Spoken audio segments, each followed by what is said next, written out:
Hello, welcome back to the reading of the poem of the Man God, written by Maria Valtorta, Volume 1, Chapter 99. Jesus looks for Jonathan in the house of Chuza at Tiberias. 6th February 1945. I see the beautiful new town of Tiberias. Its whole layout makes me understand that it is a new and wealthy town.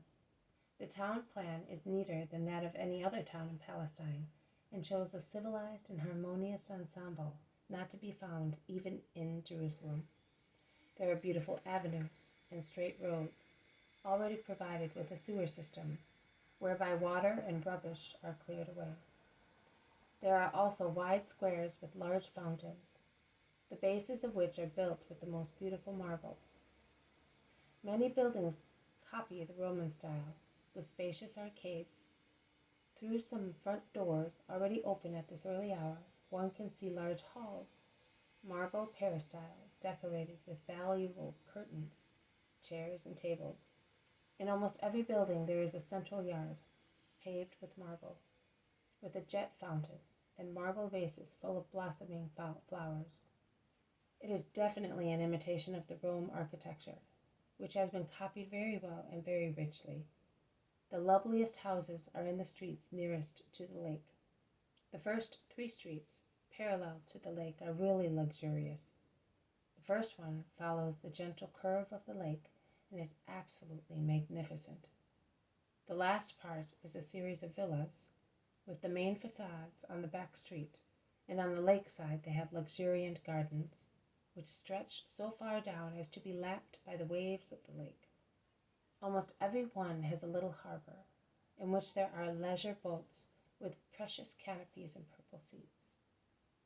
Jesus does not seem to have disembarked from Peter's boat in the harbor of Tiberias, but somewhere else, probably in the suburbs, and is now walking along the avenue alongside the lake.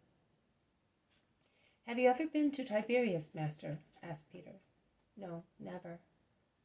Antipas has done things well, and in great style, to flatter Tiberias. He is corrupted indeed. It seems more a holiday resort than a business town. The trade center is on the other side. It has a lot of trade and is wealthy. And these houses, do they belong to Palestinians? Some do, some don't. Many belong to Romans, and many, although full of statues and similar trash, belong to Jews. Peter sighs and mumbles. I wish they had taken away only our independence, but they have taken away also our faith. We are becoming more heathen-minded than they are. Not through their fault, Peter. They have their habits, and they do not force us to adopt them. We want to become corrupted ourselves, because of material interest of the fashion, servilism. You are right, and the tetrarch is the first one. "Master, here we are," says the shepherd Joseph. "This is the house of Herod's steward." They stop at the end of the avenue, where there is a fork, and the avenue becomes the second street, so that the villas are situated between it and the lake. The house indicated by Joseph is the first one, and is really beautiful, with a flower garden all around it, branches of jasmine and roses and their sweet smell spread out as far as the lake. "Is this where Jonathan lives?" "I was told that he lives here. He is the steward's steward. He has been fortunate. Chuza is not a bad man, and is just in acknowledging the merits of his steward. He is one of the few honest men at the court. Shall I go and call him?" "Go." Joseph goes to the tall front door and knocks. The doorkeeper comes to the door. They exchange a few words. I see that Joseph shows disappointment, and the porter puts out his gray head and looks at Jesus. He then asks something, and Joseph nods assent. They go on speaking. Joseph then comes towards Jesus, who has been waiting patiently under the shade of a tree. "Jonathan is not here. He is up on the high Lebanon. He has taken Joanna up there, in the fresh and pure air, because she is very ill.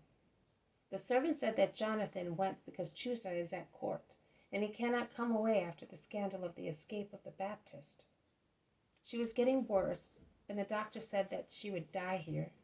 But the servant says that you should go in and rest.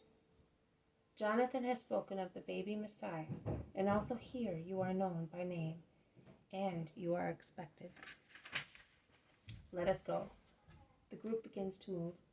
The porter, after casting a sidelong glance, calls other servants and opens wide the door, so far only half open, and runs towards Jesus with the utmost respect. Bless us, Lord, and this sad house. Come in. Oh, Jonathan will be very sorry that he is not here. He was hoping so much to see you. Please come in with your friends. In the hall there are servants and maids of all ages. They all bow down respectfully, greeting Jesus, and they are curious at the same time. A little old woman is weeping in a corner. Jesus goes and blesses with his usual gesture and his greeting of peace. They offer him refreshments. Jesus sits on a chair, and they all gather round him. I can see that I am not unknown to you, remarks Jesus. Oh, Jonathan brought us up, telling us about you. Jonathan is good. He says that he is good because the kiss he gave you made him good. But it is also because he is good. I have given and received kisses, but as you say, it is only in good people that they increase their goodness. Is he absent just now? I came to see him. As I said, he is up in Lebanon. He has friends there. It is the last hope for our young mistress. If it does not help... The little woman in the corner cries louder. Jesus looks at her inquisitively. She is Esther, the mistress's wet nurse. She is crying because she cannot resign herself to lose her. Come, mother, do not cry like that. Jesus encourages her. Come here, near me. A disease does not necessarily mean death. Oh, it is death. It is death. After she had her only unfortunate childbirth, she is dying. Adulteresses have deliveries secretly, and yet they live. And she, so good, so honest, dear, so dear, she must die. What is the matter with her now? She has a fever that consumes her. She is like a lamp that burns in a very windy place. It gets stronger every day, and she gets weaker. Oh, I wanted to go with her, but Jonathan wanted young maids, because she has no strength left, and she has to be lifted bodily. And I am no longer capable. Not capable of that. But I am capable of loving her. I received her from her mother's womb. I was a servant, and I was married, and I had a child 1 month old, and I suckled her, because her mother was very weak and could not. I acted as her mother when she became an orphan, and she could hardly say mummy. I have grown old and wrinkled watching at her bedside when she was ill. I dressed her as a bride and led her to her nuptial bed. I smiled at her hopes of becoming a mother. I wept with her over her dead baby. I have gathered all the smiles and all the tears of her life. I have given her all the smiles and all the consolation of my love. And now she is dying, and I am not beside her. One can but feel sorry for the old woman. Jesus caresses her, but to no avail. Listen, mother.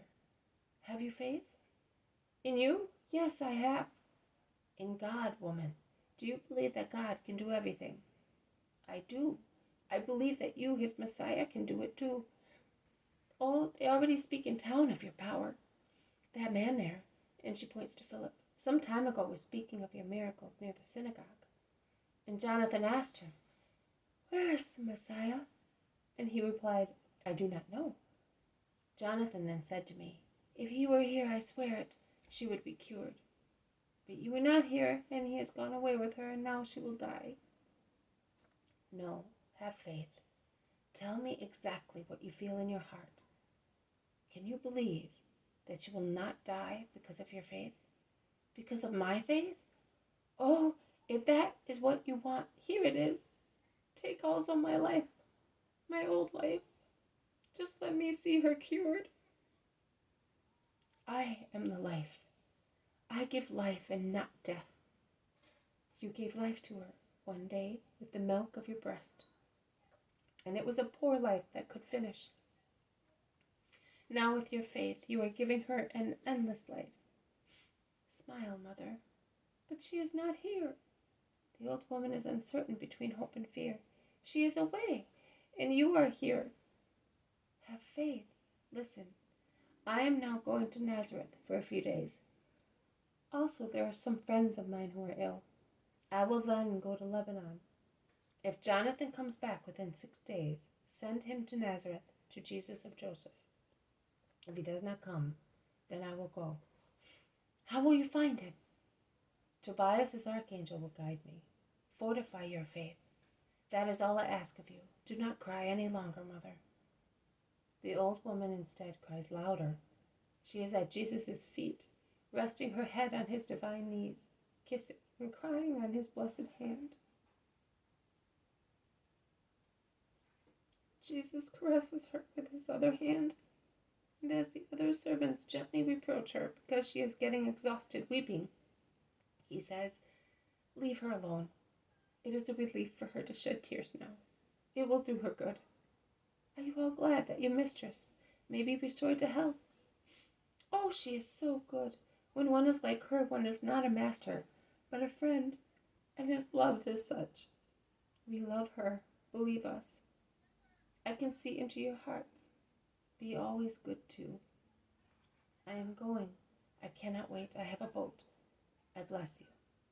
Come back, master. Come back again. I will come back. I will often come back. Goodbye. Peace to this house and to you all." Jesus goes out with his disciples, in the company of the servants cheering him. "You are better known here than in Nazareth," remarks his cousin James sadly. "This house has been prepared by a man who had true faith in the Messiah. As far as Nazareth is concerned, I am only a carpenter, nothing else. And we have not the strength to preach you for what you are. Have you not? No, my cousin, we are not heroes like your shepherds." "Do you think so, James?" Jesus smiles, looking at his cousin, who is so much like his putative father, with his brown eyes and hair and swarthy face, whereas Judas looks paler, as his face is framed by a very dark beard and curly hair, and his eyes are almost a violet blue hue, and are vaguely like Jesus's. Well, I tell you that you do not know yourself. You and Judas are two strong characters." His cousins shake their heads. "You will realize that I'm not mistaken. Are we really going to Nazareth?" "Yes. I want to speak to my mother and do something else. Who wants to come can come." They all want to go. The cousins are the happiest of the lot. "It is because of our father and mother, see?" "Yes, I understand. We will go to Cana and then to Nazareth." "To Cana? Oh, well, we will go to Susanna's. She will give us eggs and fruit for our father, James. And she will certainly give us some of her good honey. He likes it so much. And it is very nourishing. Poor father. He suffers so much, like an uprooted tree. He feels his life is fading away, and he would like not to die." James looks at Jesus with a silent prayer. Jesus pretends not to see him. Joseph also died like that, with severe pains, did he not?